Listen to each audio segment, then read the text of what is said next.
নমস্কার, সকলকে স্বাগত জানিয়ে শুরু করছি আজকের টাপ পিচ।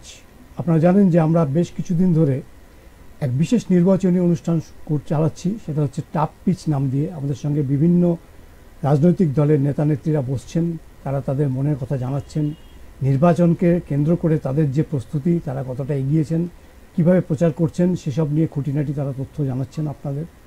এবং আমরা প্রতিদিনই কোনো নতুন নতুন সেলিব্রিটিদের নিয়ে আসার চেষ্টা করছি, সর্বভারতীয় ক্ষেত্রে যাদের একটা বিরাট বড় অবদান রয়েছে রাজনৈতিক ক্ষেত্রে, তাদেরকেও যেমন বসাচ্ছি, তেমনি একেবারে আঞ্চলিক বা স্তরের যারা নেতানেত্রী রয়েছেন তাদেরকেও আমরা তাদের মতামত জানার চেষ্টা করছি।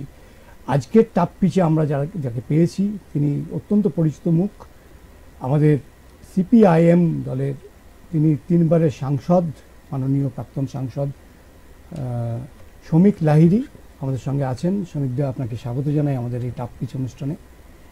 কলকাতা থেকে এসছেন অনেকটা জার্নি করে, এবং সত্যি কথাই যে বাইরের যে টেম্পারেচার, তাতে করে এই সময়ে ভোট মানেই হচ্ছে একেবারে শরীরের আর কিছু থাকে না এই প্রচারটা। তবুও তার মধ্যে এই যে মাঠে ঘাটে এইভাবে ছুটে আপনাদেরকে, কর্মীদেরকে, আপনাদের যে ভোটার, আপনাদের নির্বাচক মণ্ডলীকে আপনাদের উদ্বুদ্ধ করার একটা চেষ্টা চলছে। কলকাতার ময়দানের সঙ্গে দুর্গাপুরের ময়দান একটা প্রভাত আছে, একটা বিশাল একটা পার্থক্য আছে। কারণ দুর্গাপুরটা মূলত হচ্ছে, আপনি জানেন যে শ্রমিক অধ্যুষিত একটা শহর, একটা পেনিট্রেশন ছিলই একসময় বামেদের, ভালো একটা এখানে দুর্গ বলা হতো এটাকে। কলকাতা একটা মিক্সড কসমোপলিটান একটা তার ক্যারেক্টার আছে। দুর্গাপুরটা কিন্তু কসমোপলিটান ক্যারেক্টার থাকলেও মোটামুটিভাবে এখানে শ্রমিক শ্রেণীর একটা আধিপত্য বরাবরই ছিল বা আছে আজও। এখানে এসে, এর আগে তো আপনি এসছেন বোধহয়, এসছেন অনেকবার এসছেন আপনি। এই যে আজকে ধরুন অষ্টাদশ লোকসভা নির্বাচনের প্রাক্কালে আপনার কি মনে হচ্ছে, কি হতে চলেছে? কারণ খুব বড় একটা কিন্তু একটা আমরা জাংচারের মধ্যে দাঁড়িয়ে আছে, একটা খুব বড় ক্রুশিয়াল একটা জাংচার। সবাই বলছেন যেটা, যে গণতন্ত্র বাঁচবে কিনা, সংবিধান বাঁচবে কিনা, এই নানান ধরনের কিন্তু আমাদের সামনে জটিলতা, বিভিন্ন প্রশ্ন এসে দাঁড়িয়েছে। তো এই প্রশ্নগুলোকে যদি আমাদের একটা একটা করে উত্তরের জট খুলতে হয়, তাহলে আপনারা কি ভাবেন?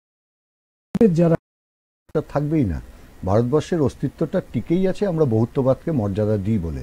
সেই জন্যই তো ভারতবর্ষ ঐক্যবদ্ধ আছে। আমরা যদি গায়ের জোরে একের ভাষা অন্যের উপর চাপিয়ে দেওয়ার চেষ্টা করি, একের ধর্ম অন্যের উপর চাপিয়ে দেওয়ার চেষ্টা করি, একের খাদ্যাভ্যাস অন্যের উপর চাপিয়ে দেওয়ার চেষ্টা করি, এদেশ তো এক থাকবে না, সবাই বেরিয়ে যাবে ছিটকে। তো এই ভারতবর্ষ তো আমরা কেউ চাই না, কিন্তু সেই দিকে ভারতবর্ষকে এগিয়ে নিয়ে যাওয়ার একটা চেষ্টা চলছে, যেটা হচ্ছে ভয়ঙ্কর। এবং এই নির্বাচনে ঠিক হবে যে ভারতবর্ষে যে সংসদীয় গণতন্ত্র এতদিন ধরে চলে আসছে, সেই সংসদীয় গণতন্ত্র টিকে থাকবে কি থাকবে না। তার কারণ কিছুদিন আগেও দেখেছেন আপনি, প্রধানমন্ত্রীকে জিজ্ঞাসা করা হয়েছিল একটি সংবাদ সংস্থার থেকে ভারতবর্ষের গণতন্ত্র এবং সংবিধান নিয়ে, তাতে উনি কোনো প্রশ্নের উত্তর দেননি, উনি এড়িয়ে গেছেন। তার মানে কোনো হিডেন এজেন্ডা ওদের মধ্যে আছে।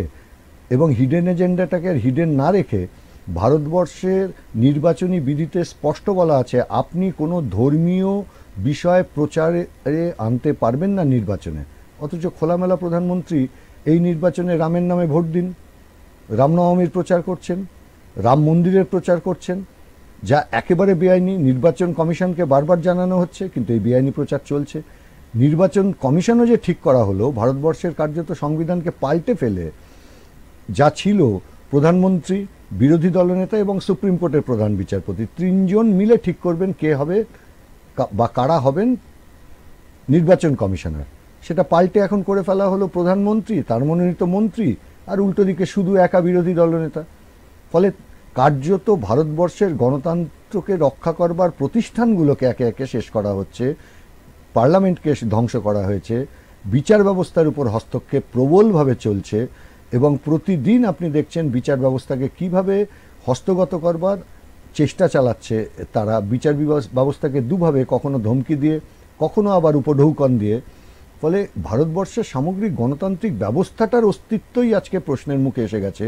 সেই জন্য আমরা বলছি এই লড়াইটা নিছক একটা ভোটের লড়াই নয়, এই লড়াইটা ভারতবর্ষ যে ধারণা, ভারতবর্ষ যে দেশ, যে ধারণার উপর টিকে আছে এই দেশটা, সেই ধারণার সঙ্গে জনগণের লড়াই।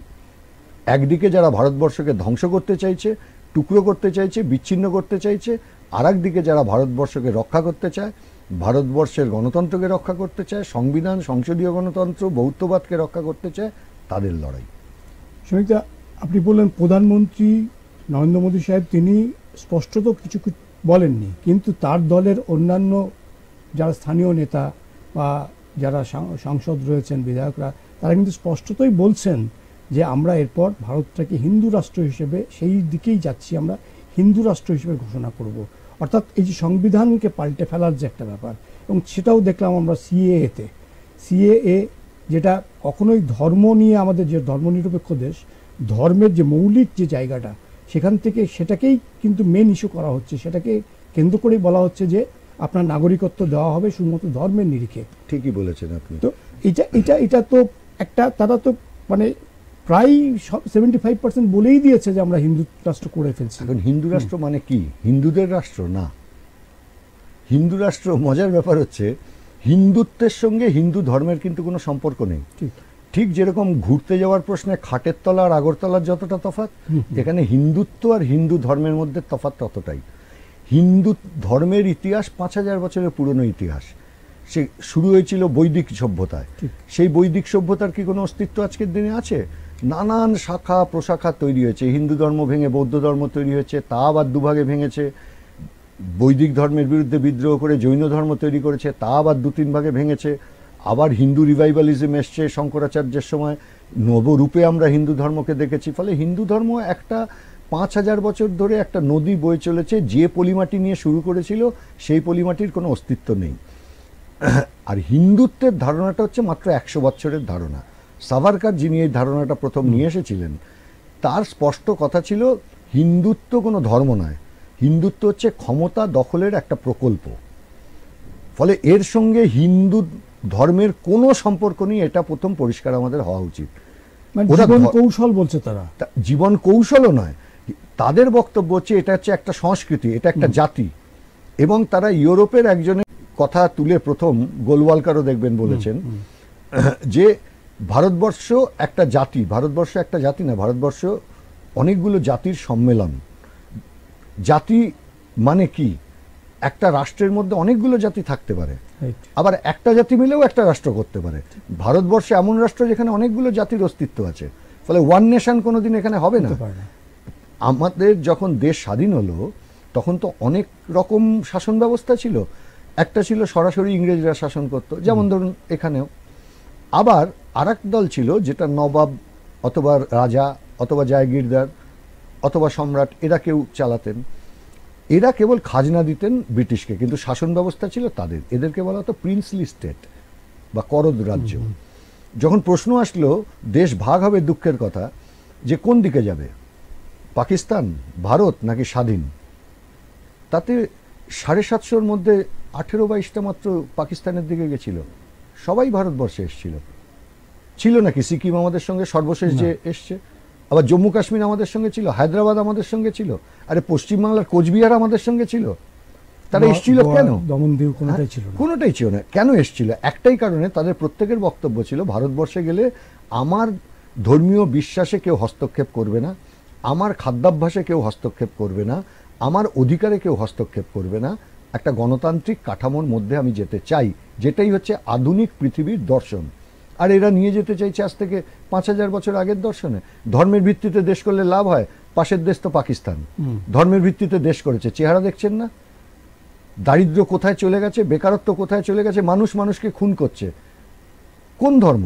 যে খুন করছে তারও যা ধর্ম, যিনি খুন হচ্ছেন তারও তাই ধর্ম। একদমই। তাহলে কেউ ওখানে অফিস আদালত স্কুল কলেজ এমনকি ধর্মস্থানে পর্যন্ত যেতে পারেন না জঙ্গিদের আক্রমণের ভয়। ধর্মের ভিত্তিতে দেশ হলে তাই হয়। তো ভারতবর্ষকে কি আর একটা এই মৌলবাদ শাসিত পাকিস্তান বানাতে চাইছে এরা? এ কখনো মেনে নেওয়া যায় না। এইটার জন্যই তো একটা ধারাবাহিক আন্দোলনের দরকার ছিল, যেটা হয়তো আজকে ভোটের মুখে এসে খুব বেশি করে অনুভূত হচ্ছে যে এইটা যদি এদের সরকারটাকে যদি একটা ধাক্কা না দেওয়া যায়, তাহলে কিন্তু আগামী দিনে মানে বিরাট বড় কিন্তু বিপদ আমাদের জন্য অপেক্ষা করছে। এটা অনেক মানুষই এটা উপলব্ধি করছেন। এটা সর্বপ্রথম যারা উপলব্ধি করলেন বামপন্থীরা, এবং বামপন্থীদের উপরে এটা নিয়ে কিন্তু অনেক আশা আকাঙ্ক্ষা, অনেকটা মানে যে স্প্যানটা অনেক বড় ছিল, সেই জায়গা থেকে আপনারা কি বোঝাচ্ছেন, মানুষকে কি বলছেন? ধাক্কা কতগুলো দেওয়া গেছে বলেই এই সরকারের মুখে 400 বললেও 270 কিভাবে পার করবে এখনো সংখ্যাগুণে বার করতে পারছেন না। এরা প্রথম ধাক্কা খায় শ্রমিকদের কাছ থেকেই, এবং গোটা ভারতবর্ষ জুড়ে ধর্মঘট হয়। 22 কোটি মানুষ এই ধর্মঘটে অংশগ্রহণ করেছিলেন। আচ্ছা পৃথিবীর ইতিহাসে এত মানুষের অংশগ্রহণে ধর্মঘট খুব কম হয়েছে। আচ্ছা 1 বছরের বেশি সময়, 13 মাসের বেশি সময় ধরে কৃষক আন্দোলন হয়েছে। 750 কৃষক শহীদ হয়েছেন এবং এই সরকার মাথা নিচু করতে বাধ্য হয়েছে। এবং এই যে শ্রমিকদের ধর্মঘট, শ্রমিকদের লড়াই, তার ফলে 4টে শ্রমকোড বিধানসভা, এই লোকসভাতে, রাজ্যসভাতে পাশ করলেও তারা কিন্তু এখনো লাগু করতে পারেনি, সেই সাহস তারা দেখাতে পারেনি।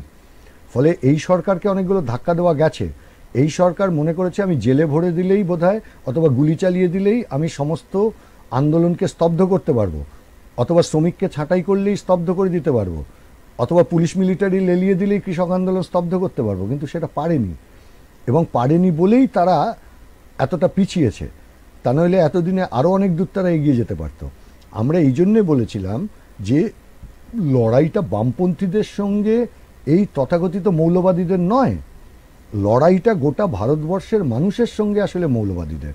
তাহলে যারাই এই ফ্যাসিস্ট শক্তির বিরুদ্ধে দাঁড়াতে চান তারা আসুন, আমরা ঐক্যবদ্ধ হই। আমরা যখন প্রথম আমাদের পার্টি কংগ্রেসে এই সিদ্ধান্ত নিই, সব পার্টিকে আমরা রাজি করাতে পারিনি, কারণ আমরা ছোট শক্তি গোটা ভারতবর্ষে।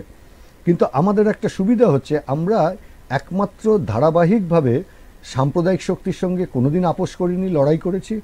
আর ফ্যাসিস্টদের বিরুদ্ধে কমিউনিস্টদের লড়াই এতেও সর্বজনবিদিত। ফলে আমাদের কথা অনেকে শুনেছেন। প্রথম এই গোটা শক্তিকে আমরা ঐক্যবদ্ধ করতে পারলাম রাষ্ট্রপতি নির্বাচনের সময়। কিন্তু তার মধ্যেও ছদ্মবেশী অনেক শত্রু থাকে। উপরাষ্ট্রপতি নির্বাচনের সময় আমরা দেখলাম যারা ছিলেন তাদের সবাই রইলেন না, যেমন আমাদের রাজ্যের তৃণমূল কংগ্রেসীরা রইল না। ফলে এই ছদ্মবেশী শত্রুরাও কিন্তু আস্তে আস্তে, এই যত ঐক্যবদ্ধ মানুষ হচ্ছে এবং অন্যান্য রাজনৈতিক দল হচ্ছে, তত ছদ্মবেশী শত্রুও কিন্তু ছিটকে বেরিয়ে যাচ্ছে। এখন আমাদের কাছে সবচাইতে বড় কথা সেটা হচ্ছে, ওরা গোটা রাষ্ট্রশক্তিকে ব্যবহার করছে এই নির্বাচনে জেতার জন্য, নির্বাচন কমিশনকে ব্যবহার করছে, অর্থ ব্যবহার করছে। গতবার ইলেকশন ওয়াচ বলে একটি সরকারি সংস্থা, তারা একটি হিসেব বার করেছিলেন। 29,000 কোটি টাকা বিজেপি খরচা করেছিল নির্বাচনে। আচ্ছা, 29,000 কোটি টাকা মানে বোঝেন, একটা লোকসভাতে 49 কোটি, তার মানে একটা বিধানসভাতে 7 কোটি টাকা। আচ্ছা, এই 7 কোটি টাকা গোটাটাই কি পোস্টার মারা আর ফ্লেক্স? না। তাহলে কোথায় আর খরচা হলো? এটারই একটা বড় অংশ খরচা হচ্ছে, যেটা তৃণমূলও এখানে করে থাকে, যেটা হচ্ছে গণতন্ত্রের সবচেয়ে বড় বিপদ। যাদের হাতে গণতন্ত্র রক্ষা করার দায়িত্ব আছে তাদের পয়সা দিয়ে কেনে একটা অংশকে। এই পয়সা দিয়ে আমলাকে কেনা হচ্ছে, এই পয়সা দিয়ে পুলিশকে কেনা হচ্ছে, এই পয়সা দিয়ে নির্বাচন মেশিনারিকে কেনা হচ্ছে, এই পয়সা দিয়ে মিডিয়াকে কেনা হচ্ছে। অর্থাৎ গণতন্ত্রকে রক্ষা করবার দায়িত্ব যাদের, তাদেরকে তুমি করাপ্ট করে দাও, তাদেরকে তুমি দুর্নীতিগ্রস্ত করে দাও, তাহলে আর গণতন্ত্রকে রক্ষা করার দায়িত্ব যাদের উপর তারা পালন করবেন না। ফলে এই জন্যই আমরা বলেছিলাম যে লড়াইটা জনগণ বনাম ফ্যাসিজম। কোনোদিন পৃথিবীতে ফ্যাসিস্টদের মিলিটারি, পুলিশ, বিচার ব্যবস্থা কেউ আটকাতে পারেনি, আটকেছে মানুষ। সে আপনি ইটালির অভিজ্ঞতাও দেখুন, অথবা জার্মানির অভিজ্ঞতাই দেখুন, অথবা জাপানের অভিজ্ঞতাই দেখুন। যদিও একটা তখন সুবিধা ছিল, সমাজতন্ত্র ছিল, স্টালিন ছিলেন, ফলে যত দ্রুত হিটলারের পতন ঘটানো সম্ভব হয়েছিল। আজকের পৃথিবীতে সমাজতন্ত্র বা স্টালিন তারা নেই, ফলে আজকের পৃথিবীতে এই লড়াইটা মানুষকে একাই লড়তে হচ্ছে। এবং এই লড়াইটা তখনই আরও বেশি দ্রুত হবে এবং বেগ পাবে যখন মানুষকে আমরা আরও বেশি ঐক্যবদ্ধ করতে পারবো।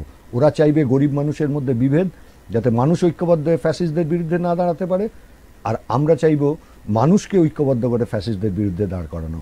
আমরা যাদের উপর গণতন্ত্র রক্ষার দায়িত্ব তাদের কাছেও আবেদন করব, সংবাদ মাধ্যমের কাছেও আবেদন করব। আপনার মালিককেও কিনছে, কিন্তু আপনি একজন সাংবাদিক, আপনি কেন বিক্রি হচ্ছেন মালিকের কথা শুনে? আরে আমেরিকাতেও তো ডোনাল্ড ট্রাম্পের মতো ফ্যাসিস্ট শক্তি, শ্বেতাঙ্গ ফ্যাসিস্ট শক্তি যখন এসছে, গুরুত্বপূর্ণ ভূমিকা পালন করেছে সেখানকার সংবাদ মাধ্যম। কিন্তু ভারতবর্ষের এই মুহূর্তে 93% সংবাদ মাধ্যম কিনে নিয়েছে। এটা একটা খুব বড় বিপদ আমাদের কাছে, যে সংবাদ মাধ্যম, যেটাকে চতুর্থ স্তম্ভ বলা হয়, তারও স্যাংটিটি নিয়ে আজকে মানে অনেক প্রশ্নের মুখে দাঁড়িয়ে আছে। এবার ঘটনা হচ্ছে যে আপনারা নিজেরাই বলছেন যে আমরা ছোট শক্তি, কিন্তু ছোট শক্তি হলেও আপনাদের একটা কথার একটা ওজন বা সব কিছু ছিল, কিন্তু মানুষ আপনাদের পাশ থেকে সরে যাচ্ছে, এটা একটা মানে খুব বড় বিপদের মানে সংকেত। সরে গেছে, আমরা ধারাবাহিকভাবে দেখছি যে নির্বাচনগুলোতে হয়তো ভোট আছে, কিন্তু সেই ভোটের যে ভোটটা আপনি ওইখানে আওয়াজ তুলতে পারবেন সংসদে বা বিধানসভায় দাঁড়িয়ে, সেই সংখ্যা একটা খুব বড় ফ্যাক্টর এখানে। সেই সংখ্যাটা কিন্তু আপনারা অ্যাকোয়ার করতে পারছেন না, অর্জন করতে পারছেন না। এই ব্যর্থতাটা কোথায়, কিভাবে এটাকে আপনারা মানে মেড করবেন? আপনি ঠিকই বলেছেন। 2011 থেকে 16 আমাদের সেভাবে ভোট ক্ষয় হয়নি, কিন্তু 2016-র পর থেকে, বিশেষ করে 2019-এর নির্বাচন এবং 21-এর নির্বাচনে আমরা দেখেছি যে আমাদের পাশ থেকে আমাদের সমর্থক অনেকে সরে গেছেন। তৃণমূল যে অত্যাচারটা চালালো গোটা রাজ্য জুড়ে, অত্যাচার মানে অত্যাচার তো সীমা পরিসীমা নেই। কারখানার শ্রমিককে বার করে দিচ্ছে যদি তার সঙ্গে না থাকে, রিক্সা স্ট্যান্ডে রিক্সা চালাতে দেবে না, অটো স্ট্যান্ডে অটো চালাতে দেবে না, গ্রামের কৃষকের ফসল লুট করে নিয়ে চলে যাচ্ছে, পুকুরের মাছ লুট করে নিয়ে চলে যাচ্ছে, মিথ্যা মামলায় বছরের পর বছর জেলে ফেলে রেখে দিচ্ছে। এই অত্যাচারের বিরুদ্ধে একটা অংশের মানুষ তখন ভেবেছিলেন দিল্লিতে কেন্দ্রীয় সরকারে বিজেপি আছে, তাহলে বিজেপি বোধহয় এদেরকে আটকাতে পারবে। এই রকম একটা ধারণার থেকে, মূলত তৃণমূল বিরোধী মনোভাব থেকে তারা বিজেপির দিকে গেছিলেন। 19-এও ছিলেন, 21-এও ভরসা করেছিলেন। কিন্তু তারপর তাদের অভিজ্ঞতায় আসলো যে আসলে তৃণমূল আর বিজেপি একই গুদামের দুটো আলাদা আলাদা দোকান। এবারেরও আপনি যদি প্রার্থী তালিকা দেখেন, 12 জন এমন প্রার্থী এই দুটো তালিকায় আছে যারা আগের নির্বাচনে বিপরীত পার্টির হয়ে দাঁড়িয়েছিলেন। যখন যে পার্টিতে সুবিধা তখন সে পার্টিতে যাচ্ছে। আমি বলছি যে এই যে অভিজ্ঞতাটা মানুষের, সবকিছু তো মানুষের অভিজ্ঞতা আসতে হয়, এই যে অভিজ্ঞতাটা আসলো যে এই দুটো শক্তি আসলে আলাদা নয়, যত এটা অভিজ্ঞতায় আসছে তত মানুষ বুঝছেন আসলে বিজেপিকে দিয়ে তৃণমূলকে ঠেকানো যাবে না। তার কারণ তৃণমূল পার্টিতে এবং সরকারটা টিকেই আছে বিজেপির বদান্যতায়। তা না হলে কেন এত দুর্নীতি হাতে নাতে ধরা পড়ার পরেও দুর্নীতির মাথারা তারা বাজারে ঘুরে বেড়াচ্ছেন, তারা সাংসদ থাকছেন, মন্ত্রী থাকছেন, মুখ্যমন্ত্রী থাকছেন? যদি বিজেপির বদান্যতা না থাকতো কোথায় গেল সেই সারদা মামলা, প্রধানমন্ত্রীর সেই বক্তৃতা, সবাইকে জেলে ঢোকাবো, উল্টে তাদের দলে ঢুকিয়ে শুভেন্দু অধিকারীকে নেতা বানালেন, মুকুল রায়কে নিজের দলের নেতা বানালেন? কোথায় গেল সেই চাকরি চুরি? মাথাদের কেন ধরা হলো না? বালি পাচার মামলায় কেন ভাইপোর নাম বাদ দেওয়া হলো? কেন কয়লা পাচার মামলায় ভাইপোর নাম বাদ দেওয়া হলো? কেন ভাইপো বউকে সোনা পাচার মামলার থেকে মামলাই করা হলো না সেক্ষেত্রে? ফলে মানুষ এটা যেহেতু বুঝেছেন, আপনি পঞ্চায়েত নির্বাচনে দেখবেন বিজেপির পাশ থেকে বিরাট অংশের মানুষ সরে আমাদের দিকে এসেছেন। বিজেপি কার্যত তৃতীয় স্থানে চলে গেছে, আমরা বহু জায়গাতে, বেশিরভাগ জায়গাতেই আমরা দ্বিতীয় স্থানে উঠে এসেছি। এই মানুষের কাছে অভিজ্ঞতায় যত এই বোঝাপড়াটা, দুই শক্তি একসাথে চলছে, এই বোঝাপড়াটা স্পষ্ট হবে, তত মানুষ ওদের ছেড়ে এই তৃতীয় শক্তির দিকে আসছে। এই তৃতীয় শক্তির দিকে যে আসছে, আপনি মিডিয়াতে প্রতিফলন পাবেন না, তখন এই দুই শক্তি তো পয়সা দিয়ে মিডিয়া কিনে রেখেছে। ফলে আমাদের যা প্রচার, আমাদের যা লড়াই, এই সমস্তটাই বাড়ি বাড়ি গিয়ে, পাড়ায় পাড়ায়, গ্রামে গ্রামে ঘুরে ঘুরে করতে হচ্ছে। বিশ্বাস ফিরে আসছে বলে মনে হচ্ছে। অবশ্যই, তা না হলে পঞ্চায়েত নির্বাচনে আমরা এতটা এগোতে পারলাম কি করে এত দ্রুত? 21 আর 23 কতটুকু তফাৎ, আর পঞ্চায়েত নির্বাচন কিভাবে হয়েছে? একেবারে মনোনয়নপত্র জমা দেওয়ার থেকে শুরু করে গণনা কেন্দ্র লুট পর্যন্ত কি না হয়েছে পঞ্চায়েত, গোটা পৃথিবীতে এই ঘটনা ঘটেনি। সুমিতা, এই বিষয়টা সম্পূর্ণ একটা অন্য বিষয় নিয়ে যাবো। সেটা হচ্ছে যে কংগ্রেসের সাথে আপনাদের একেবারে পুরো ভিন্ন মেরুর দুটো রাজনৈতিক দর্শন। কংগ্রেসের সাথে একটা সিট অ্যাডজাস্টমেন্ট হয়েছে, কিন্তু তাতেও দেখা যাচ্ছে নানানভাবে কাঁকড়া লাগছে। গত কয়েকদিন আগে রাহুল গান্ধী তিনি বললেন, বিজয়নার সম্পর্কে একটা কথা বললেন, যেটা খুব সুস্বাস্থ্যের, কিন্তু খুব একটা আমরা মনে হচ্ছে না যে এই সময়টাতে খুব ক্রুশিয়াল মোমেন্ট। এখন পিনারাই বিজয়ন সম্পর্কে তিনি বললেন যে ইডির তাকে ন্যাপ করা উচিত, এরকম একটা কথা বললেন, যেটা নিয়ে আপনাদের দল থেকেও বিভিন্ন স্টেটমেন্ট দেওয়া হয়েছে। এই যে এই অস্বাস্থ্যকর কিছু স্টেটমেন্ট, এটা কি আপনাদের ক্ষতি করছে মনে হচ্ছে? প্রথমেই বলে রাখি, ইন্ডিয়া কিন্তু কোনো জোট না, এটা হচ্ছে একটা মঞ্চ। অর্থাৎ ফ্যাসিস্টদের বিরুদ্ধে কারা লড়তে চাও তারা এসো, এবং ধারাবাহিকভাবে লড়তে চাও। আমরা প্রথমেই বলেছিলাম এটা জোট কখনো হবে না। ভারতবর্ষের আপনি রাজনীতির ইতিহাসের দিকে যদি তাকান, দেখবেন 77 সালেও প্রি পোল অ্যালায়েন্স হয়নি, পোস্ট পোল অ্যালায়েন্স। আপনি যদি 89-তে দেখেন সেটাও তাই, 96-তে দেখেন সেটাও তাই, 2004-এ দেখেন সেটাও তাই। পরস্পরের বিরুদ্ধে লড়েছে, তারপর আত্মপ্রকাশ করে বুঝেছে এখন বিজেপিকে বা ফ্যাসিস্টদের আমার ঠেকিয়ে রাখা উচিত। ফলে আমরা কতগুলো ন্যূনতম কর্মসূচির ভিত্তিতে সরকার তৈরি করি। এবারও আমরা তাই বলেছি। অন্যান্যবার নির্বাচনের পর আমরা মূলত উদ্যোগটা নিই, এবার নির্বাচনের আগে উদ্যোগটা নিয়েছি যাতে ফ্যাসিস্ট শক্তি কোনোভাবে সংখ্যাগরিষ্ঠ না হতে পারে। এবার ভারতবর্ষের নানান রাজ্যের নানান বাস্তবতা আছে, একটা বৈচিত্র্যপূর্ণ দেশ। তো আমি যদি এই বৈচিত্র্যকে অস্বীকার করি তাহলে আর বিজেপির দর্শনের সঙ্গে আমার দর্শনের তফাৎ কোথায়? ফলে রাজনীতিরও বাস্তবতা আছে। যেমন ধরুন কেরালায়, সেখানে বিজেপির কোনো অস্তিত্বই নেই, ওখানে কংগ্রেস অথবা বাম, এর মাঝে আর কেউ নেই। ফলে ওখানে যে লড়াই কংগ্রেস এবং বামের মধ্যে হচ্ছে তা হবে, যে শক্তি উঠে আসুক সে তো বিজেপি বিরোধী শক্তি। হ্যাঁ, ওখানে এই মন্তব্য রাহুল গান্ধীর করা উচিত হয়নি, বিশেষ করে উনি সর্বভারতীয় নেতা, অনেক আরো সতর্ক থাকতে হবে। এবং আমরা এই যে সুবিধা হয়ে যাচ্ছে আমরা বলছি এই সেই কারণে আমরা বলেছি যে এই ধরনের সমালোচনা থেকে আপনার বিরত থাকা উচিত। আমরাও দেখবেন তার পাল্টা কোনো কথা বলিনি, না বৃন্দাকারাত বলেছেন, আমরা বলেছি যে আপনাদের বিরত থাকা উচিত, সতর্ক থাকা উচিত, এবং বহু জায়গাতেই লড়াই হবে কংগ্রেস। কিন্তু আবার উল্টো দিকে এটা দেখুন, কোনো দিন ভারতবর্ষে যা হয়নি। উত্তরপ্রদেশে পিপল অ্যালায়েন্স হয়েছে, রাজস্থানে পিপল অ্যালায়েন্স হয়েছে, মহারাষ্ট্রে পিপল অ্যালায়েন্স হয়েছে, বিহারে পিপল অ্যালায়েন্স হয়েছে, তেলেঙ্গানায় পিপল অ্যালায়েন্স হয়েছে, তামিলনাড়ুতে পিপল অ্যালায়েন্স হয়েছে, এবং এগুলো আমি বলছি একদম কমপ্লিট অ্যালায়েন্স, অর্থাৎ একটা সিটেও একজনে আরেকজনের বিরুদ্ধে লড়ছে এরকমটা হয়নি। এই যে এগুলো সব বড় রাজ্য, ছোট রাজ্য যেগুলো হয়েছে আমি তার রেফারেন্স দিলাম না। এই যে পরিস্থিতি, এই পরিস্থিতিটা অতীতে তৈরি হয়নি, যে কারণে দেখবেন প্রতিদিন নরেন্দ্র মোদীকে অসংখ্য অসত্য কথা বলতে হচ্ছে ইন্ডিয়া নামক মঞ্চের বিরুদ্ধে, এবং এখন বুঝেছেন যে ওর সরকারের ক্রেডিবিলিটির উপর উনি ভোট করতে পারবেন না। তার কারণ 2 কোটি বেকারের চাকরি কোথায় লোক জিজ্ঞেস করছে, আজকে দিনের গল্প কোথায় গেল জিজ্ঞেস করছে, টাকার দাম বাড়াবো 57টা হয়ে গেছে এখন 83 $1 কিনতে গিয়ে, জিনিসের দাম কমাবো, পেট্রোল চলে গেছে 61 থেকে 105-এ, লোক জিজ্ঞেস করছে, 14 টাকার কেরোসিন হয়ে গেছে 89 টাকা, লোক জিজ্ঞাসা করবে, 414 টাকার গ্যাস মাঝেতে 1129 হয়েছিল, এখন ভোটের গুঁতোয় নেবে 829 হয়েছে। এসব দিয়ে উনি ভোট করতে পারবেন না, ওর পারফরমেন্স। ফলে উনি 3টে রাস্তা নিয়েছেন। 1 নম্বর রাস্তা, এমন একটা ভবিষ্যতের স্বপ্ন দেখাও যে ভবিষ্যতের সময় উনিও থাকবেন না আর আজকের কোনো যুবক আর যুবক থাকবে না। বলছে 2047 সালে ভারত একটা আত্মপ্রকাশ করবে ভয়ঙ্কর শক্তি নিয়ে। আচ্ছা 47 সাল মানে কি? আজকে 2023 সালের 24 সালে আমরা ভোট করছি, মানে এখনো 24 বছরের পর, মানে আজকের যে যুবক তিনি তো ততদিন 48 বছর তার বয়স, আজকে যিনি 24। এবং আরেকটা বিষয় যেটা উনি খারাপ করছেন, মানে যে রাস্তাটা নিয়েছেন তা হচ্ছে নিজের সরকারের কোনো অ্যাচিভমেন্ট নিয়ে কোনো কথা নেই, 2047-এর গল্প, এই যে ইন্ডিয়া মজ্জ তার বিরুদ্ধে নানান রকমের গল্প। আর 3 নম্বর যেটা বুঝছেন, এসব করেও বাঁচবো না, দেখবেন অনেকে ট্রেনে উঠে অনেক ভিক্ষুক ভিক্ষা চায়, রামকে নাম পে কুছ দিয়ে দো বাবা, অর্থাৎ জানে নিজের নাম করে ভিক্ষে চাইলে কেউ দেবে না, তাহলে রামের নামে যদি ভিক্ষে চাই। উনি এখন রামের নামে ভোট করতে নেমেছে। লোক তো এখন মজা করে বলছে, একটা ভোট অন্তত নিজের পায়ে লড়ো, আগের 2টো ভোট তো রামের নামে পেরিয়েছ। আর যদি রামেরই তুমি ভক্ত হয়ে থাকবে, তাহলে অযোধ্যায় যেদিন রামলালা প্রতিষ্ঠা করলে তোমার কাট আউট 36 ফুট আর রামের কাট আউট 6 ফুট, ওটা কার প্রতিষ্ঠা হবে? আর একটা বিষয় যেটা আসছে সেটা হচ্ছে যে 2019-এর যে লোকসভা নির্বাচন, তার আগে আমরা দেখলাম একটা পুলওয়ামাতে একটা ঘটনা ঘটানো হলো বা ঘটলো, জানি না সেটার পিছনে রহস্য কি। সত্যপাল মালিক সেটা নিয়ে অনেক কথাও বলেছেন, তাকে সেই জন্য অনেক সেন্সারও করা হয়েছে। এই পুলওয়ামার মতো ঘটনা কি আপনারা আর কোনো অ্যাপ্রিহেন্ড করছেন যে এই মুহূর্তে আবার কোনো একটা ঘটনা ঘটিয়ে সেটাকে গোটা দেশে একটা আবেগ ছড়াতে পারে? রাম আবেগ খুব একটা কাজ দিল না যখন। ফ্যাসিস্টরা যা ইচ্ছে তাই করতে পারে।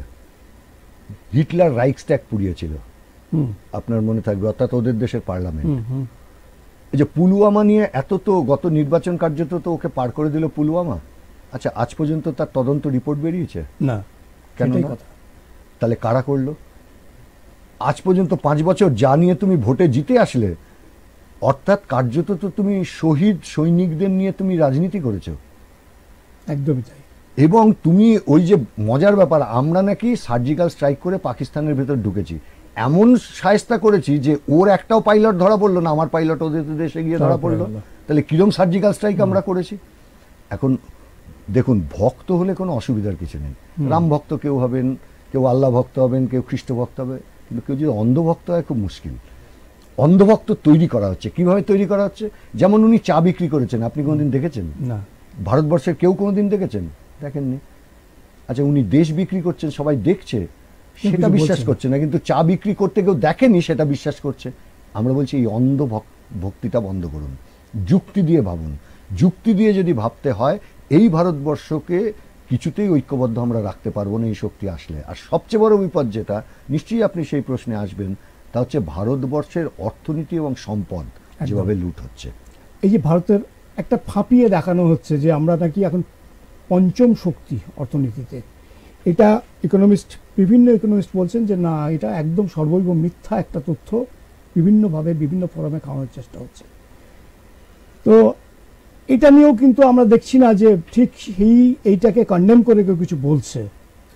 বিভিন্ন পত্রপত্রিকায় লেখালেখি হচ্ছে ঠিক কথাই কিছুটা, কিন্তু এটাকে সরাসরি এই যে মিথ্যাচার, সর্বৈব মিথ্যা একটা একে আপনার মধ্যে ইনকালকেট করছে, আমার মধ্যে ইনকালকেট করার চেষ্টা করছে। এই যে এইটার থেকে বেরিয়ে আসার মুক্তি কি? এই যে মিথ্যাচার সর্বত্র, এই যে আপনি যেটা বললেন যে মিডিয়া দিয়ে ঢাক পেটানো হচ্ছে, সারাদিন ধরে ঢাক পেটানো হচ্ছে, তা এখান থেকে তো বেরোনোর একটা আমাকে ওয়ে আউট করতে হবে। কি করবো সেটা? ফ্যাসিস্টদের কায়দা, এটা নতুন কোনো কায়দা না। গোয়েরিং এবং গোয়েবেলস দুজন ছিলেন হিটলারের দুই প্রচার সচিব। এদের তত্ত্বই ছিল অসত্য বলো, আবার বলো, বারবার বলো, তখন অসত্যটাকে সত্য বলে মানুষের মনে হবে। রাইট। তখনকার দিনে মিডিয়া তো শক্তিশালী ছিল না। যুদ্ধবাদ সাম্রাজ্যবাদদের এটাই নীতি। যে কারণে হেনরি কিসিঞ্জার এই কিছুদিন আগে মারা গেলেন, যিনি মুখ্য পরামর্শদাতা ছিলেন যখন ভিয়েতনাম আক্রমণ করেছিল আমেরিকা, তখন প্রেসিডেন্টের ছিলেন। ওকে যখন যুদ্ধে প্রায় হেরে যাচ্ছে, সেই সময় তিন বাহিনীর প্রধান সহ হেনরি কিসিঞ্জারকে রাষ্ট্রপতি ডেকে বলেছিলেন, আমরা হেরে যাচ্ছি, কি করতে হবে, কত ফাইটার প্লেন লাগবে, আমায় বলো। তখন হেনরি কিসিঞ্জার বলেছিলেন, আমি আপনাকে আগেই বলেছিলাম আমার কোনো ফাইটার প্লেন লাগবে না, অন্তত আপনার পক্ষে প্রচার চালাবে এরকম একটা সংবাদ মাধ্যম জোগাড় করুন। একটা সংবাদ মাধ্যম 10টা ফাইটার প্লেনের চাইতে অনেক বেশি শক্তিশালী, ওইখান দিয়ে আমি অসত্যটা প্রচার করব।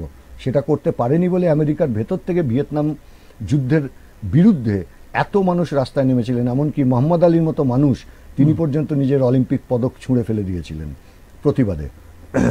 তো অসত্য প্রচারটা হচ্ছে ফ্যাসিস্টদের একটা অন্যতম প্রধান হাতিয়ার। যেমন ধরুন $5 ট্রিলিয়ন ইকোনমি, এটা কীরকম অসত্য কথা?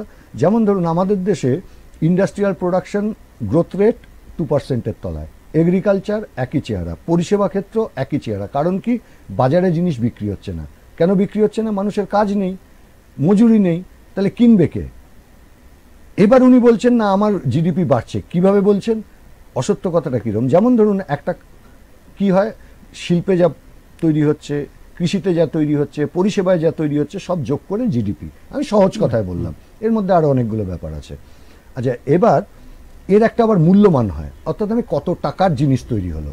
আর মজার ব্যাপার হচ্ছে, আমি এই গ্লাসটা 5 টাকা দিয়ে আমি বিক্রি করেছি গতকাল, আজকে এই গ্লাসটা আমি 10 টাকা দিয়ে বিক্রি করছি। আমার গতকালও একটা গ্লাসই তৈরি করেছিলাম, আজকেও একটা গ্লাসই তৈরি করেছি। তাহলে আমার আসল জিডিপি একটা গ্লাস, কিন্তু আমি যে মূল্যমানে চলে গেলাম, গতকাল 5 টাকার জিনিস তৈরি করেছি, আজকে 10 টাকার জিনিস তৈরি করেছি।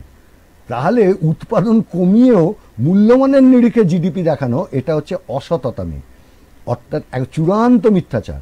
গোটা দেশে আনএমপ্লয়মেন্ট, প্রতি 100 জন শিক্ষিত বেকারের মধ্যে 83 জন এই মুহূর্তে either unemployed or under employed. কিরম আন্ডার এমপ্লয়েড?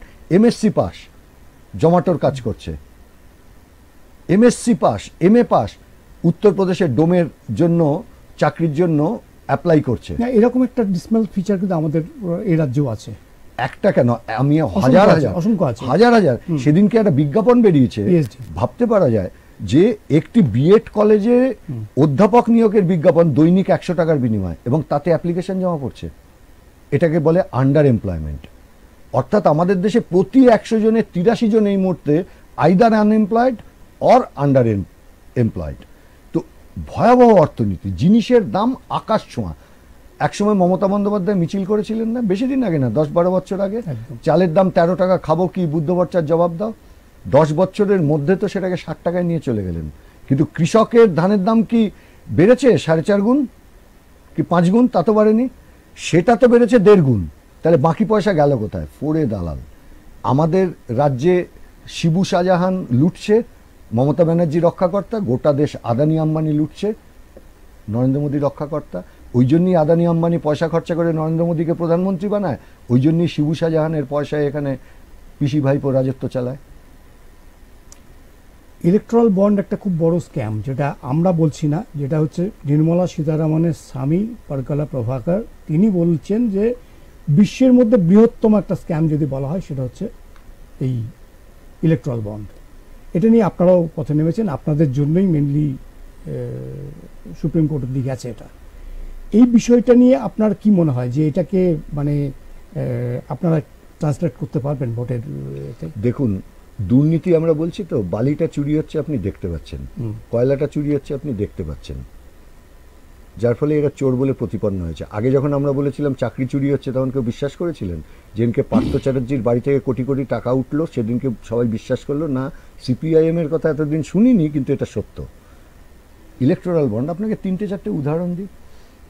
একটি কোম্পানি আজকে ফর্ম করলো, 7 দিনের মাথায় কোম্পানি যখন ফর্ম করছে, পেড আপ ক্যাপিটাল কত? 1 লক্ষ টাকা। 7 দিনের মাথায় বিজেপিকে বন্ডের টাকা দিচ্ছে 7 কোটি টাকা। আগামী মাসে গিয়ে সেই কোম্পানিটা ওয়াইন্ড আপ নোটিশ দিচ্ছে। টাকাটা আসলে কোত্থেকে? আর একটা কোম্পানি পেইড আপ ক্যাপিটাল 1 লক্ষ টাকা, কোম্পানি ফরমেশনের পরের মাসে সে দিচ্ছে 35 কোটি টাকা। তার 1 মাস বাদে গিয়ে সে কোম্পানি ওয়াইন্ড আপ করছে। এই টাকাটা আসলো কোত্থেকে? একটা কোম্পানি, এই সে আবার একটা টিভি চ্যানেলের মালিক, সে একটা কেন্দ্রীয় সরকারের বরাত পেল পাহাড়ে, সে পাহাড়ে বরাত পাওয়ার জন্য তাকে 100 কোটি টাকার বন্ড কিনতে হলো। আচ্ছা, তারপর যখন পাহাড়ে সে কাজ করতে যাবে, এই যে কিছুদিন আগে সিলকিয়াতে যে দুর্ঘটনাটা ঘটলো, শ্রমিকরা ভেতরে আটকে দিল, এরাও তো বন্ডের টাকা দিয়ে তবে অর্ডার পেয়েছে। অর্থাৎ দুটো, চান্দা দো ধান্দা লো, এই হচ্ছে বিজেপি স্লোগান। আর যদি চান্দা দিয়ে তুমি ধান্দা না নিতে চাও, তুমি কাজ না দিলেও তোমাকে চান্দা দিতেই হবে। কিরকম? ইডি সিবিআই পাঠিয়ে দেবো।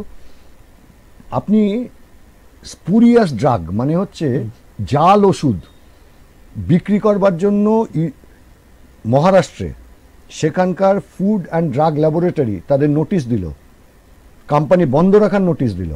ইডি গেল, সিবিআই গেল, সে 100 কোটি টাকা বন্ডে দিল। সেই স্পুরিয়াস ড্রাগ, অর্থাৎ সেই জাল ওষুধ বা নিম্ন গুণমানের ওষুধ, সেই ওষুধ বাজারে চলছে। আপনিও বাজারে কোনোটাই কিন্তু ওই জন্যই ঢুকতে দেয় না, তো ঢুকতে দেয়নি। হ্যাঁ, সেই ওষুধটা কিন্তু আপনিও খাচ্ছেন। আমি বলবো, যিনি বিজেপির হয়ে পতাকা টাঙাচ্ছেন তাকেও ওই ওষুধটা তার বাবাকে খাওয়াতে হচ্ছে। তিনি জেনে বুঝে নরেন্দ্র মোদী যে হত্যাকাণ্ড চালাচ্ছেন তার শরিক হয়ে যাচ্ছেন। এই যে পশ্চিমবাংলাতেও একই জিনিস করেছে। দুধের দাম এত বাড়লো কেন? বিদ্যুতের দাম এত বাড়লো কেন? দেখুন, এরা প্রত্যেকে মেট্রো ডেয়ারি কত টাকা দিয়েছে তৃণমূলে বন্ডে, কত টাকা দিয়েছে বিজেপিকে বন্ডে। এই গোয়েঙ্কা কত টাকা দিয়েছে বিজেপিকে, এই তৃণমূলকে বন্ডে। এমনি এমনি বিদ্যুতের দাম 3 টাকা গড় থেকে 7 টাকা গড়ে পৌঁছে গেল সিএসসি। তার মূল কারণটা হচ্ছে লুট। বন্ডে তো 12,000 কোটি টাকা, পিএম কেয়ার ফান্ড, একমাত্র ভারতবর্ষের সরকারি ফান্ড যে ফান্ডের কোনো সিএজি অডিট হবে না, পাবলিক অ্যাকাউন্টস কমিটির অডিট হবে না। 23,000 কোটি টাকা জমা পড়েছে। কার টাকা? বাধ্য করা হয়েছে প্রত্যেক পাবলিক সেক্টর। এইটা বোধহয় 23,000 কোটি টাকাটা বোধহয় 1 লক্ষ কোটি টাকা ছাপিয়ে গেছে কিছুদিন আগে। একটা 23,000 কোটি টাকার হিসেব এসছে। আচ্ছা, এই 23,000 কোটি টাকা ডিসবার্সড হয়েছে। কে পেয়েছে? আপনি পেয়েছেন, আমি পেয়েছি, কেউ জানে না। এটাই তো বলছে ইলেকশনে খরচা হচ্ছে ওদের। এই টাকাটাই তো হচ্ছে বেআইনি টাকা। এই টাকা দিয়ে মিডিয়া কেনা হচ্ছে, এই টাকা দিয়েই পুলিশ প্রশাসন কেনা হচ্ছে, এই টাকা দিয়েই মিলিটারি দিয়ে ডেমোক্রেসি ধ্বংস করা হচ্ছে, এই টাকা দিয়েই প্রচার করা হচ্ছে, এই টাকা দিয়েই এরা হেলিকপ্টারের উড়োজাহাজে উড়ে বেড়াচ্ছে। সঙ্গে আপনি সর্বভারতীয় নেতা, সর্বভারতীয় আপনার একটা গ্রহণযোগ্যতা এক সময় ছিল বা এখনো রয়েছে। আপনারা যেহেতু আপনি পার্লামেন্ট দীর্ঘদিন দেখেছেন, আমি একটু আমাদের এই অঞ্চলে একটু পশ্চিমবঙ্গের মধ্যে ঢুকি। পশ্চিমবঙ্গে দেখুন যে দুর্নীতির কথাগুলো আপনি বলছেন, শুধু দুর্নীতিকে আপনি আশ্রয় করে, দুর্নীতির বিরুদ্ধে লড়াই করে আপনি কি মনে করছেন যে আপনারা অভীষ্ট যে আপনার ফল সেটা আপনারা নিতে পারবেন? কখনোই না। দুর্নীতি একটা ইস্যু। দুর্নীতিতে ক্ষতিগ্রস্ত হয় গরিব মানুষ। ধনী চায় দুর্নীতি হোক, তার কারণ ধনী যে বেআইনি ব্যবসাটা করবে, দুর্নীতি থাকলে তবে সে ঘুষ দিয়ে বেআইনি ব্যবসাটা চালাতে পারবে। আর গরিব যদি ঘুষের ব্যবস্থা থাকে, সে পৌরসভায় একটা সার্টিফিকেট নিতে গেলে অথবা একটা বাড়ি বানানোর প্ল্যান নিতে গেলেও তাকে পয়সা দিতে হবে, একটা ভাতা পেতে গেলেও তাকে পয়সা দিতে হবে। ফলে দুর্নীতি চিরদিন গরিবকে ক্ষতিগ্রস্ত করে, নিম্নবিত্ত মধ্যবিত্তকে ক্ষতিগ্রস্ত করে। এটা একটা ইস্যু। আসল ইস্যু হচ্ছে মানুষের রুটি রুজি খাদ্য। আজকে পশ্চিমবাংলায় একটা কলকারখানা আছে, আপনার দুর্গাপুর মানে কি ছিল? দুর্গাপুর মানে হচ্ছে গোটা ভারতবর্ষ তাকিয়ে থাকতো, রুর বলা হতো, জার্মানির রুর অঞ্চলের সঙ্গে দুর্গাপুরের তুলনা করা হতো। আর সেই দুর্গাপুরের আজকে কি অবস্থা? আপনি গোটা পশ্চিমবাংলায় 12 বছরে একটা কারখানা হয়েছে আপনি দেখাতে পারবেন? আর কত কারখানা পালিয়েছে আপনি? বন্ধ হয়ে যাওয়া, আমি বলছি বন্ধ হয়ে যাওয়া কারখানাগুলোকে যে খোলার জন্য যে উদ্যোগ নেওয়া দরকার ছিল, সেটা বিগত 10, 12, 15 বছর 20 বছরের মধ্যে কেউই দেখাতে পারলো না, সেই উদ্যোগ নেওয়া হলো না। দেখুন মজার ব্যাপার হচ্ছে 2002 সালে হচ্ছে এমএমসি বন্ধ হয়েছে, আজকে 2024। এই 22 বছরের মধ্যে আমরা দেখলাম না একটা উদ্যোগ। এক সময় হয়েছিল বিইএমএল 48% এবং সিআইএল এবং আপনার ডিভিসি 26। কারা উদ্যোগ নিয়েছিল বলুন? আচ্ছা, এই তিনটে সেন্ট্রাল গভর্নমেন্টের অর্গানাইজেশন। তারা কেন আমরা এই কাজ উদ্যোগটা নিতে পেরেছিলাম সেই সময়? তার কারণ তখন আমাদের উপর নির্ভরশীল একটা সরকার ছিল। হ্যাঁ, আমাদের উপর নির্ভরশীল সরকার যে মুহূর্তে আর থাকলো না, আমাদের থেকে নির্ভরতা ছেড়ে তৃণমূলের উপর নির্ভরশীল হয়ে গেল সরকারটা, আপনি সেই উদ্যোগ বিষ বা জলে চলে গেল। আমরা থাকতেই এই রাজ্যে টায়ার কর্পোরেশন থেকে শুরু করে অনেকগুলো পরপর, হলদিয়া ফার্টিলাইজার থেকে শুরু করে দুর্গাপুর ফার্টিলাইজার, সমস্ত কটা নিয়ে আলোচনা শুরু হয়েছিল। আপনার নিশ্চয়ই মনে থাকবে। না, তপন সেনের আমি এই খবর করেছিলাম সেটা নিয়ে। তপন সেন, মাননীয় তপন সেন, তিনি তখন রাজ্যসভায় ছিলেন, রাজ্যসভার সাংসদ হিসেবে তিনি কিন্তু বারবার করে এইচএফসি কে রিভাইভ করার জন্য তিনি কিন্তু প্যাকেজ দিয়েছেন। বা কেন আমাদের কাছে প্রশ্নটা কি? এই প্রশ্নটা শুধু কিছু মানুষের কথা বলা হয়েছিল সেই সময়, শুধু কয়েকজনের চাকরির ব্যাপার না। আপনি যে মুহূর্তে সার উৎপাদনে নিজের দেশের নির্ভরতা, স্বনির্ভরতা হারিয়ে ফেলবেন, তখন বিদেশ থেকে কেনা সারের উপর নির্ভরশীল যখন হয়ে পড়বেন, তখন সে যে দামে আপনাকে সার দিতে বাধ্য, মানে কিনতে বাধ্য করবে, আপনি তাতে বাধ্য থাকবেন। আমরা ওই জন্য বলেছিলাম মিক্সড ম্যাচ হোক, আমার দেশের সার উৎপাদনও থাকুক, বিদেশের সার উৎপাদনও আসুক, দেখা যাক। আমাদের দেশের সার কারখানাকে আপনি লড়তে দিন, একতরফা কেন বন্ধ করে দিচ্ছেন আপনি? এটা আপনি বন্ধ করতে পারেন না। ফলে এই নিয়েই তো বামপন্থীদের সঙ্গে এদের মূলত বিরোধ।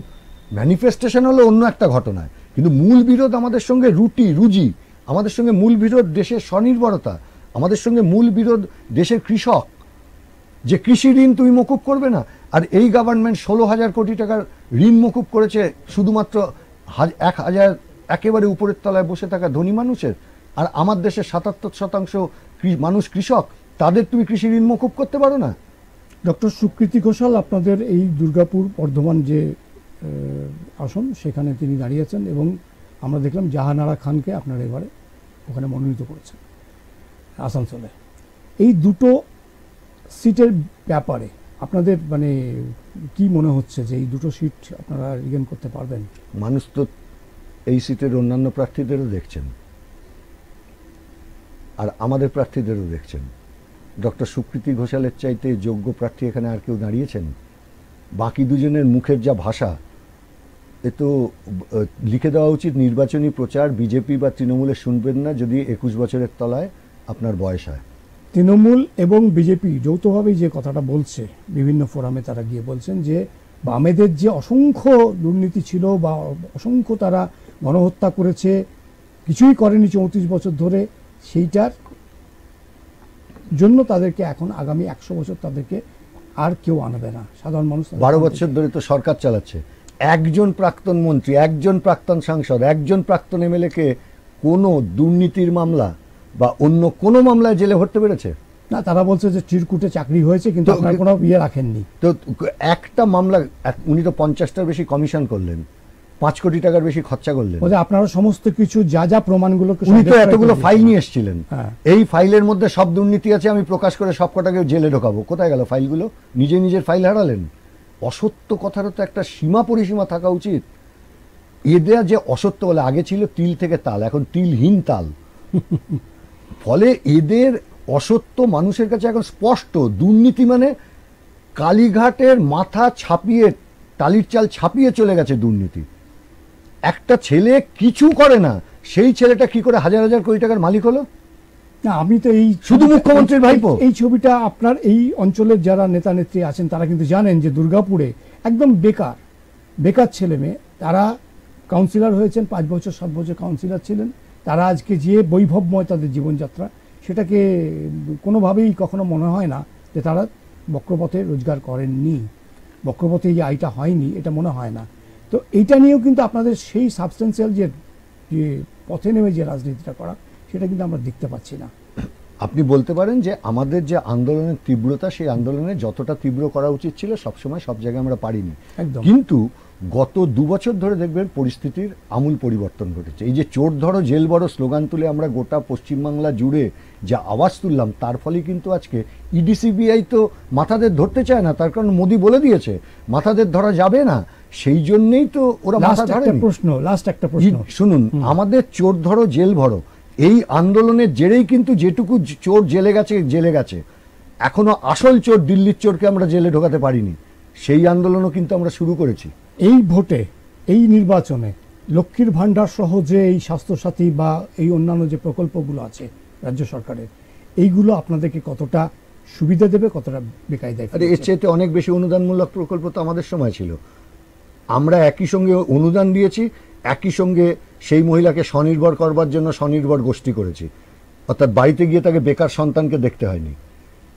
উনি 500 টাকার জায়গায় 1000 টাকা নিয়ে গিয়ে বাড়িতে বেকার সন্তানকে খাওয়াতে পারবেন। মোদির 5 কেজি চাল মাসে নিয়ে গিয়ে বাড়িতে চাল ফোটাতে পারবেন। এটা তো মানুষকে বোকা বানানো। আমরা বলছি কাজ দাও। আসল কথা হচ্ছে যদি কাজ দেয় আমার কারুর কাছে যেতে হবে না, আমি মাথা উঁচু করে বেঁচে থাকবো। বামপন্থীর এই কাজের ব্যবস্থা করেছিল গোটা পশ্চিমবাংলা জুড়ে। আজকের মতো সে কারণে 1.25 কোটি যুবক যুবতী, semi skilled, unskilled, super skill, উচ্চশিক্ষিত ছেলে মেয়েদের সব ছেড়ে চলে যেতে হয়নি। আপনার দুর্গাপুর আজকে প্রায় বৃদ্ধ নগরীতে রূপান্তরিত হচ্ছে, কলকাতা বৃদ্ধদের নগরীতে রূপান্তরিত হচ্ছে, শিলিগুড়ি বৃদ্ধদের নগরীতে রূপান্তরিত হচ্ছে। কেন কেন কাজ নেই? শুধু তোলাবাজি করলে কখনো শিল্প হয়, ব্যবসা হয়? হাতে পিস্তল ধরিয়ে দিলে যুবকদের কি হবে? সেই অর্থে শিল্প আসেনি আপনাদের সময়, একমাত্র হলদিয়া এসছে, আর আমরা দেখেছি বক্রেশ্বর। এই দীর্ঘ সময় জুড়ে তার বেশি কিন্তু এটা ঠিক কথা না। যেমন আমি আপনাকে বলছি ছোট নয়, যেমন ধরুন ইন্ডাস্ট্রিয়াল ক্লাস্টার যাকে বলে, একটা ইন্ডাস্ট্রিয়াল ক্লাস্টারের কথা, দুটো ইন্ডাস্ট্রিয়াল ক্লাস্টারের কথা আমি বলি যেটার সঙ্গে আমি নিজে যুক্ত ছিলাম। একটা হচ্ছে ফলতা এসিজেড, 14,500 ছেলে মহিলা কাজ করত, পুরুষ মহিলা মিলে, তার 70% ছিলেন মহিলা। বানতলায় যে লেদার কমপ্লেক্স এবং তার সঙ্গে আইটি কমপ্লেক্স, এটাতে প্রায় 1 লক্ষ লোক কাজ করত। এগুলো এড়িয়ে গেলেন। যদি সিঙ্গুরটা হতে দিত, যদি শালবনির লোহার কারখানাটা হতে দিত, এই পশ্চিমবাংলা বুঝতে পারছেন তো বলতে এইটার মধ্যে একটা তো আপনার নিজের উপর চলে আসছে না যে আপনারা তখন ক্ষমতায় সর্বশক্তিমান, তখন আপনাদের বিরোধী সেইভাবে ছিল না। আপনাকে একটা জিনিস বুঝতে হবে, গণতন্ত্রে বিরোধী দলেরও একটা ভূমিকা থাকে। সেই বিরোধী দলের কাজ হচ্ছে সরকারের ত্রুটিগুলো ধরিয়ে দেওয়া, সরকারের কনস্ট্রাকটিভ কাজ আটকে দেওয়াটা তাদের কাজ নয়। শ্রমিকদা, লাস্ট একদম সময় আমাদের শেষ হয়ে গেছে। আমি একটাই প্রশ্ন করব যে এই নির্বাচনে সার্বিকভাবে বাম কংগ্রেস যে আপনাদের যে একটা অ্যাডজাস্টমেন্টই বলা হয়, সেটাতে আপনারা কতটা কি সাকসেস পেতে পারেন? কোনো জ্যোতিষিক চর্চা নয়, অঙ্ক কি বলছে? অঙ্ক একটা সোজা বিষয় বুঝবেন যে পঞ্চায়েত নির্বাচনে আমরা বিজেপিকে 3 নম্বরে বেশিরভাগ জায়গাতেই ঠেলে দিতে পেরেছিলাম। পঞ্চায়েত নির্বাচনে যে সার্বিক ঐক্য আমরা তৈরি করতে পেরেছিলাম সব স্তরে, তা নয়, বেশিরভাগ জায়গাতেই হয়নি তা সত্ত্বেও। ফলে আমাদের স্থির বিশ্বাস যে এই ফ্যাসিস্ট শক্তিকে আটকানোর প্রশ্নে একটা গুরুত্বপূর্ণ ভূমিকা পালন করবে আমাদের এই আসন সমঝোতা। মেনি থ্যাঙ্কস, অনেক অনেক ধন্যবাদ আপনাকে অনেকক্ষণ সময় দেওয়ার জন্য আমাদের। এবং আমরা এই কামনা বা এই একটা শুভকামনা থাকবে যে নিশ্চিতভাবে আপনাদের যারা প্রার্থী তারা একটা ভালো যে একটা সাফল্য পান, এই কামনা নিয়ে আজকের এই যে টাপ পিচের আলোচনা এখানে শেষ করছি। আপনাকে অনেক অনেক ধন্যবাদ। নমস্কার।